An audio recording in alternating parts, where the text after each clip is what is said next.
সাহিত্য সম্রাট বঙ্কিমচন্দ্র চট্টোপাধ্যায়ের ১৮৯তম জন্মবার্ষিকী।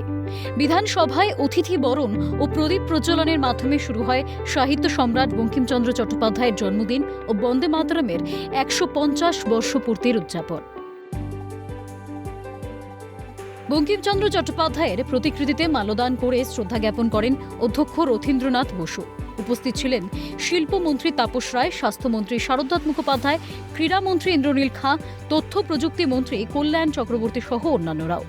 ছিলেন বিধায়ক পাপিয়া অধিকারী, সর্বরী মুখোপাধ্যায় ও বিশিষ্টজনেরা। একে একে মন্ত্রীদের বরণ করে নেওয়া হয়।